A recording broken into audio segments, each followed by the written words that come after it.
कहानी स्टार्ट होती है 1975 में, जहां पर हम जेन ग्रे को देखते हैं जो अपनी फैमिली के साथ गाड़ी में एक क्वालिटी टाइम स्पेंड करते हुए जा रही थी। उसी मोमेंट पर गाड़ी में एक गाना चल रहा था जिसे जेन ग्रे अपनी मदर को चेंज करने के लिए कहती है, लेकिन जेन ग्रे की मदर उससे कहती है कि बेटा जब तुम बड़ी हो जाओगी तो तुम अपनी मर्जी के गाने सुन सकती हो, लेकिन अभी जो सॉन्ग चल रहा है वही चलेगा। लेकिन फिर भी वो अपनी मदर से सॉन्ग को चेंज करने का कहती है, लेकिन जब जेन ग्रे की बात नहीं मानी जाती तो जेन ग्रे बहुत ही ज्यादा गुस्से में आ जाती है और गुस्से पे काबू हो जाती है। तभी गाड़ी की रेडियो की आवाज कम ज्यादा होने लगती है। तभी जेन ग्रे कहती है कि बस करो बस करो। उसी मोमेंट पर उनकी गाड़ी का एक बहुत ही खतरनाक तरह से एक्सीडेंट हो जाता है जिसमें जेन ग्रे के पेरेंट्स मर जाते हैं। तभी सीन शिफ्ट होता है एक हॉस्पिटल में, जहां पर सभी डॉक्टर्स ये बात कर रहे थे कि ये लड़की उस गाड़ी में बैठी हुई थी या नहीं, क्योंकि गाड़ी का जिस तरह से एक्सीडेंट हुआ था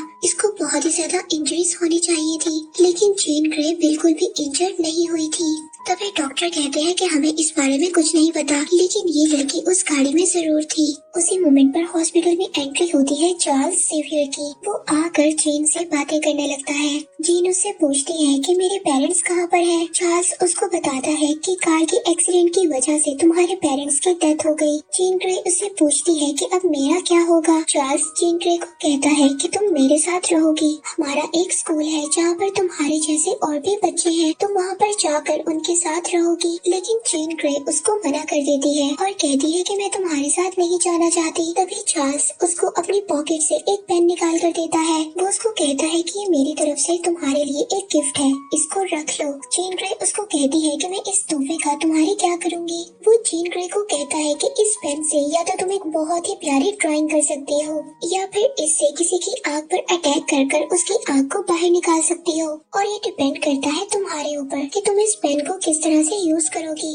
और इसी तरह से तुम्हारे अंदर भी कुछ पावर्स हैं और चाहो तो तुम उन पावर्स को अच्छाई के लिए भी इस्तेमाल कर सकती हो या फिर किसी को डिस्ट्रॉय करने के लिए भी इस्तेमाल कर सकती हो। ये तुम्हारे ऊपर डिपेंड करता है कि तुमने उन पावर्स को किस तरह से यूज करना है। यही बातों को सुनकर जेन ग्रे चार्ल्स के साथ जाने के लिए तैयार हो जाती है और वो लोग पहुंचते हैं चार्ल्स के स्कूल में। जब जेन ग्रे उस स्कूल को देखती है तो काफी ज्यादा शॉक्ड हो जाती है और वो चार्ल्स से वापस जाने का कहती है। जेन ग्रे उसको कहती है कि ये स्कूल बहुत ही प्यारा है और मैं जब भी गुस्से में आती हूँ या किसी चीज से इरिटेट होती हूँ तो मैं अपनी आसपास की चीजों को तोड़ने लगती हूँ। मुझे अपने ऊपर कंट्रोल नहीं रहता। लेकिन चार्ल्स उसको समझाता है कि तुम अगर किसी भी चीज को तोड़ोगी या खराब करोगी तो मैं उन चीजों को दोबारा से जोड़ दूंगा, तुम मुझ पर ट्रस्ट कर सकती हो।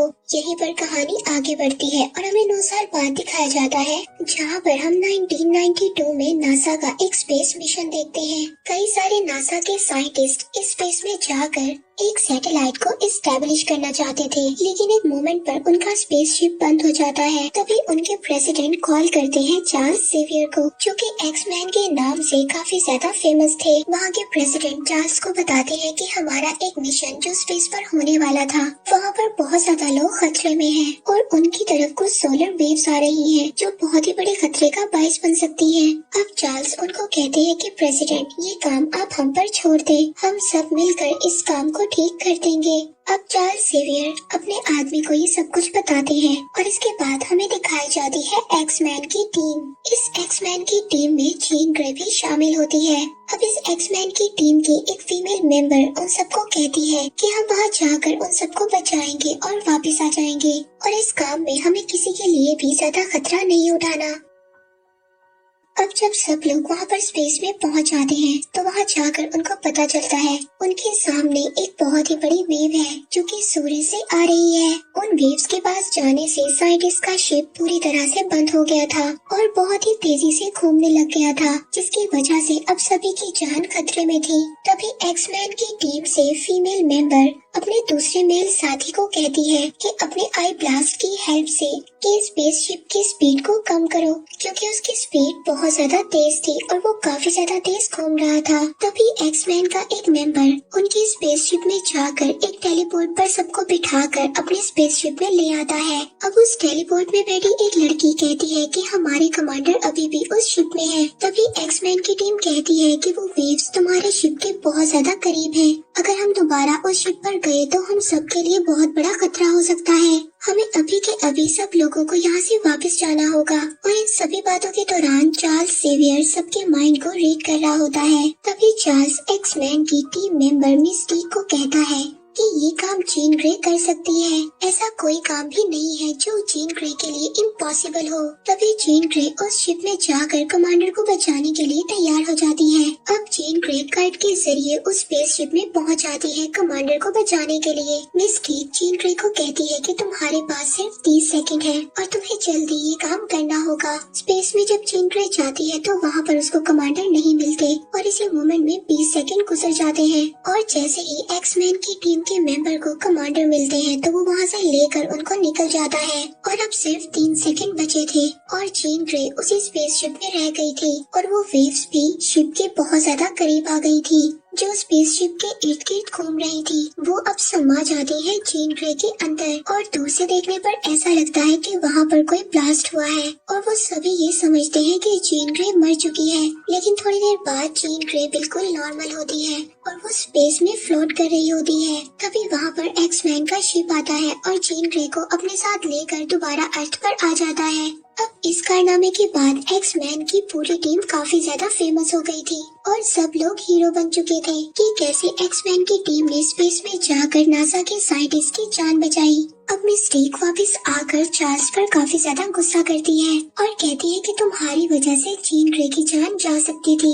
अगर तुम हम लोगों को फोर्स ना करते तो जीन ग्रे वहाँ पर कभी ना जाती और अगर एक मोमेंट की भी देरी होती तो वहाँ पर हम सभी लोग मर जाते। दूसरी तरफ हमें दिखाया जाता है कि वहाँ पर कुछ एलियंस आ जाते हैं जो इंसानों की शक्ल ले लेते हैं और उन एलियंस का कमांडर एक लेडी की शक्ल में आ जाता है जिसका नाम होता है स्मिथ और वो स्मिथ की शक्ल में आकर उसके सभी फैमिली मेंबर्स को मार देता है। दूसरी तरफ एक्स मैंशन में पार्टी हो रही होती है। चार्ल्स सेवियर ने सबको एक दिन अपने मुताबिक जीने के लिए कहा था तो सभी मिलकर एक पार्टी रखते हैं और फुल एंजॉय करते हैं। वहीं पर हम जीन ग्रे को देखते हैं जिसका बिहेवियर कुछ अलग सा था। वो वहाँ पर बहुत ज्यादा ड्रिंक कर रही होती है। उसी मोमेंट पर उसकी आंखों के आगे आग आ जाती है और जैसे ही वो आग को देखती है तो वो आग को देखकर अपने ऊपर कंट्रोल नहीं कर पाती और उस आग से वहाँ पर ब्लास्ट कर देती है जिसकी वजह से वहाँ पर सब कुछ डिस्ट्रॉय हो जाता है। अब चार्ल्स उस जगह पर आ जाता है और वहाँ पर आकर वो जीन ग्रे को एक रूम में ले जाता है। चार्ल्स अब जीन ग्रे के माइंड को रीड करने की कोशिश करता है। वो ये पता करने की कोशिश करता है कि आखिरकार ये इंसिडेंट क्यों हुआ, लेकिन चार्ल्स जीन ग्रे के माइंड को सही तरह से रीड नहीं कर पाता। तभी जीन ग्रे भी उठ जाती है और वो अपने माइंड से चार्ल्स को जाने का कहती है। और यहाँ पर हमें पता चलता है जब जीन ग्रे छोटी थी उनकी कार का एक्सीडेंट हुआ था तो उस एक्सीडेंट में उसकी सिर्फ मदर की डेथ हुई थी। उसके फादर अभी भी जिंदा थे और उसके फादर ने चार्ल्स से हेल्प मांगी थी। उसके फादर को भी ये बात समझ नहीं आई थी कि जीन ग्रे के अंदर क्या है। वो इसकी पावर्स को कभी भी समझ नहीं पाए थे। उनको ये समझ नहीं आ रही थी कि जीन ग्रे इंसान है या फिर कोई एलियन। चार्ल्स ने जीन ग्रे को उसके फादर से ले लिया था। अब इसके बारे में जीन को कभी भी पता ना चले, इसलिए चार्ल्स ने जीन के माइंड में कुछ दीवारों को खड़ा किया था जो जीन ग्रे की इन सब मेमोरीज को रोका करती थी। लेकिन जब से वो फिनिक्स की पावर जीन ग्रे के अंदर गई थी उसकी मेमोरीज की एबिलिटी काफी ज्यादा बढ़ गई थी। जीन ग्रे जो कि माइंड टेलीपैथिक पावर्स को भी कंट्रोल कर सकती थी, वो पावर्स भी अब काफी ज्यादा स्ट्रॉन्ग हो चुकी थी। चार्ल्स अपनी फुल पावर का इस्तेमाल करता है लेकिन फिर भी वो जीन ग्रे के माइंड को रीड नहीं कर पाता और उसको जीन ग्रे के माइंड से बाहर निकलना पड़ता है। और जब वो लोग सुबह उठते हैं तो एक आदमी चार्ल्स को आकर बताता है कि जीन ग्रे स्कूल में नहीं है। चार्ल्स कहता है कि मुझे पता है कि जीन ग्रे कहाँ गई है। यहीं पर सीन शिफ्ट होता है जीन पर जो अपने फादर के पास पहुँच गई थी। अब वो अपने फादर के पास जाकर उन सवालों का जवाब लेना चाहती थी जो बचपन से उसे कभी भी नहीं मिला था। जीन ग्रे अपने फादर से कहती है कि मैं जिंदा थी, आपने मुझे कभी भी ढूंढने की कोशिश क्यों नहीं की। उसके फादर उसको कहते हैं कि उस एक्सीडेंट का जिम्मेदार आज भी मैं तुम्हें मानता हूँ क्योंकि तुमने गुस्से में आकर अपनी मदर को बेहोश कर दिया था जिसकी वजह से उस कार एक्सीडेंट में तुम्हारी मदर की डेथ हो गई और मेरी पूरी दुनिया बदल गई। मैं जिसको बहुत ज्यादा पसंद करता था वो मेरे साथ आज नहीं है, इसीलिए मैंने इस बात को डिसाइड किया कि मैं तुम्हें चार्ल्स सेवियर को दे दूंगा। तभी वहाँ पर एक प्लेन में एक्समैन की टीम भी आ जाती है और वो अपने साथ जीन ग्रे को दोबारा से चलने के लिए कहते हैं। वो उसको कहते हैं कि जो भी गलत हुआ हम उसको दोबारा से ठीक कर सकते हैं। तभी वहाँ पर पुलिस आ जाती है और पुलिस की गाड़ी का सायरन सुनकर जीन ग्रे दोबारा से अपने पावर्स को कंट्रोल नहीं कर पाती और पूरी तरह से बेकाबू हो जाती है और वहीं पर एक ब्लास्ट कर देती है। और यहाँ पर हम जीन ग्रे की असल पावर्स को देखते हैं। जीन ग्रे में अनबिलीवेबल पावर्स थी। एक्समैन की टीम जीन ग्रे को रोकने की बहुत ज्यादा कोशिश करती है, लेकिन जीन ग्रे अपनी टेलीपैथिक पावर से वहाँ पर सबका मुकाबला करती है। तभी एक्समैन टीम का एक मेंबर जीन को शूट करने लगता है। तभी चार्ल्स उसको रोक देता है और कहता है कि मिस्टीक जीन के पास जा रही है उसको समझाने के लिए। मिस्टीक जीन ग्रे को कहती है कि तुम बचपन ही से अलग तरह की हो, तुम्हारे अंदर बहुत ज्यादा पावर्स हैं और हम जानते हैं कि तुम्हारे साथ क्या हुआ है। हम तुम्हारी हेल्प करेंगे और हम सब कुछ बिल्कुल ठीक कर देंगे। और वो उसको वापस से स्कूल आने के लिए कहती है, लेकिन जीन दोबारा से इन सब बातों के बारे में सोचकर बेकाबू हो जाती है और वो वहाँ पर एक ब्लास्ट कर देती है, जिसकी वजह से मिस्टीक दूर जाकर गिरती है और उसके अंदर एक लकड़ी का कोना लग जाता है, जिसकी वजह से उसकी वहीं पर डेथ हो जाती है। जीन मिस्टीक को मारना नहीं चाहती थी, लेकिन वो अपने ऊपर काबू नहीं कर सकती थी। इसके बाद हमें मिस्टीक का फ्यूनरल दिखाया जाता है। अब चार्ल्स का असिस्टेंट चार्ल्स को ही मिस्टीक के मरने का जिम्मेदार समझता था, लेकिन चार्ल्स उसको कहता है कि मैंने सबकी भलाई के लिए मिस्टीक को आगे जाने के लिए कहा था। इसके बाद सीन शिफ्ट होता है जीन ग्रे पर, जो अब एक जगह पर पहुंचती है जहां पर उसका फ्रेंड एरिक रहता था। वो एरिक से पूछती है कि तुमने भी बहुत ज्यादा लोगों को मारा था, लेकिन तुमने अपने आप को कैसे रोका? और तुम भी यही चाहते थे कि इस दुनिया में हमारे जैसे लोग रहे, लेकिन फाइनली तुमने अपने आप को कैसे तब्दील किया? एरिक उसको बताता है कि मैंने हर उस इंसान को खोया है जिससे मैं प्यार करता था। अब ये सब इनकी बातें चली रही होती है, तभी वहाँ पर यूएस मिलिट्री की आर्मी आ जाती है और वो एरिक से कहते हैं कि हमें पता है कि जीन ग्रे यहीं पर है। एरिक उनसे पूछता है कि तुम यहाँ पर जीन ग्रे को क्यों ढूंढने आए हो? तब वहाँ पर मिलिट्री वाले कहते हैं कि जीन ग्रे ने कई सारे पुलिस ऑफिसर्स को मार दिया है, अब तुम जीन ग्रे को हमारे हवाले कर दो। अगर तुमने ऐसा नहीं किया तो यहाँ पर सभी लोगों को हम मार देंगे। अब जीन ग्रे रूम से बाहर निकलती है और वहाँ पर हेलीकॉप्टर को डिस्ट्रॉय करने लगती है। अब एरिक जीन को रोकने की बहुत ज्यादा कोशिश करता है, लेकिन तब उसको पता चलता है कि जीन ग्रे की पावर्स उसकी पावर से बहुत ज्यादा तेज है। एरिक अपने पावर को यूज कर वहाँ पर सभी लोगों को बचा लेता है और उन आर्मी के लोगों को वापस भेज देता है ताकि वो आने वाले खतरे से बच सके। एरिक जीन ग्रे से कहता है कि तुम यहाँ से चली जाओ, अगर तुम यहीं पर रही तो मेरे लोगों को भी तुमसे खतरा हो सकता है और मैं ये नहीं चाहता कि मैं अब अपने लोगों को खो दूं। ये सब सुनकर जीन ग्रे वहाँ से चली जाती है। इसके बाद सीन शिफ्ट होता है एलियंस पर, जो कि एक लेडी यानी कि स्मिथ की शक्ल में थी। वो अब जीन ग्रे को ढूंढ लेती है। वो कहती है कि तुम्हारी पावर्स लाजवाब है, कोई भी तुम्हारी पावर्स को नहीं समझ सकता। मैं तुम्हारे अंदर तुम्हारी पावर्स को बहुत अच्छी तरीके से जानती हूँ। अब जीन उसकी बातों में आकर उसके साथ चली जाती है। अब स्मिथ जीन को बताती है कि तुम्हारे अंदर ऐसी पावर्स आ गई हैं और इन पावर्स के साथ तुम एक नया प्लेनेट बना सकती हो। तुम एक खास काम के लिए बनी हो जीन, और तुम्हें इन सब लोगों से दूर हटकर कुछ नया सोचना होगा। तुम एक नई दुनिया बना सकती हो और मैं तुम्हारा साथ दूंगी। इसके बाद सीन शिफ्ट होता है एरिक पर। वहाँ पर एक्समैन टीम का एक मेंबर एरिक के पास आता है और उसको बताता है कि जीन बिल्कुल ही बेकाबू हो चुकी है और उसने हमारी टीम मेंबर मिस्टीक को भी मार दिया है। मिस्टीक जो कि एक मोमेंट पर एरिक की भी बहुत अच्छी दोस्त थी। जब एरिक को ये बात पता चलती है तो वो भी काफी ज्यादा गुस्सा हो जाता है। अब वो लोग ये डिसाइड करते हैं कि वो जीन ग्रे को मार देंगे। अब एरिक अपना हेलमेट निकालता है और बन जाता है मैग्नेटो। वहीं दूसरी तरफ चार्ल्स को भी जीन ग्रे की लोकेशन का पता चल गया था। वो जीन ग्रे को दोबारा से स्कूल में लाने की कोशिश करते हैं। अब एरिक अपने साथियों के साथ मिलकर जीन ग्रे को मारने के लिए पहुंच जाता है उसकी लोकेशन पर। दूसरी तरफ चार्ल्स भी उसी लोकेशन पर आ गया था जीन को वापस ले जाने के लिए। वहीं पर उन सब का सामना होता है एलियन से। अब एरिक जीन ग्रे को मारने की कोशिश करता है, तभी जीन ग्रे अपनी पावर से उसको कंट्रोल कर लेती है और अपने हाथों की पावर से उसके हेलमेट को तोड़ देती है और तभी एरिक नीचे गिर जाता है। उसी मोमेंट पर चार्ल्स भी आ जाता है। वो जीन के माइंड में जाकर उसको रोकने की कोशिश करता है, लेकिन तभी उसको पता चलता है कि जीन ग्रे बहुत ही ज्यादा पावरफुल हो चुकी है और मेरी पावर्स उसकी पावर्स के आगे कुछ भी नहीं है। चार्ल्स जीन ग्रे को कहता है कि अगर मैं तुम्हारे माइंड में नहीं जा सकता तो तुम मेरे माइंड में जा सकती हो और आकर देखो,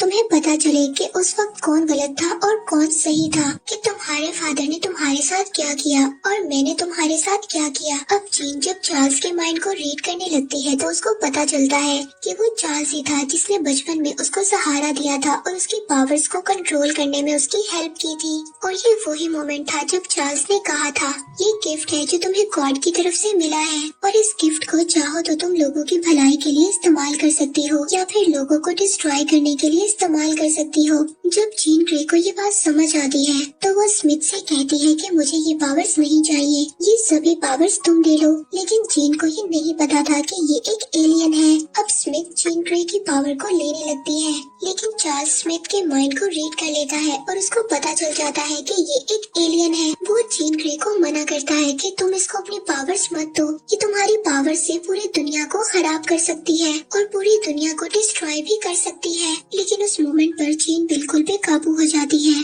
अब वो सारी अपनी पावर्स स्मिथ यानी कि उस एलियन को देने लगती है, लेकिन तभी वहाँ पर एक्समैन टीम का एक मेंबर आ जाता है और वो अपनी लेजर स्क्वाड से उन दोनों को अलग कर देता है और उसी मोमेंट पर वहाँ पर पुलिस भी आ जाती है। अब वो पुलिस वहाँ पर सभी एक्समैन की टीम को अरेस्ट कर लेती है और उन सब के गले में एक पट्टे को बांध देते हैं ताकि वो अपनी पावर्स का यूज ना कर सके।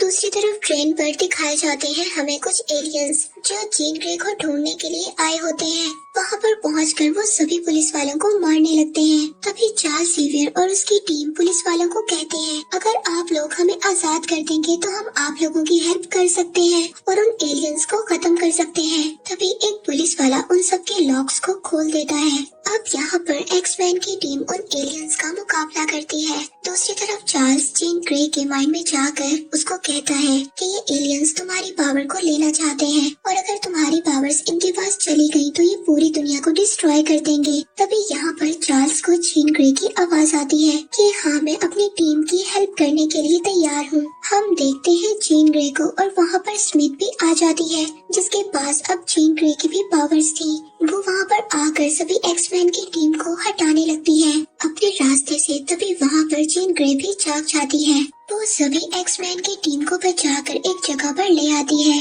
ताकि उनको किसी चीज का भी कोई खतरा ना हो। इसके बाद हमें स्मिथ और जीन ग्रे की फाइट को दिखाया जाता है। अब स्मिथ जीन ग्रे की पावर्स को लेने आई थी। अब जीन ग्रे स्मिथ को अपनी सारी पावर्स देने के लिए तैयार हो जाती है, लेकिन तभी स्मिथ को पता चलता है कि ये पावर्स बहुत ही ज्यादा तेज है क्योंकि ये पावर्स बिल्कुल ही अजीब थी। अब जब उसको ये पावर्स ज्यादा लगती है तो वो अपने हाथ को पीछे हटाने की कोशिश करती है, लेकिन जीन ग्रे ऐसा नहीं करने देती। तभी हम देखते हैं कि इन पावर्स की वजह से उनके गिर्द एक सर्कल बन जाता है जो बहुत ही ज्यादा पावर का होता है। अब वो एलियन जीन ग्रे से कहती है कि अगर मैं मरी तो यहाँ पर बाकी सभी भी मर जाएंगे।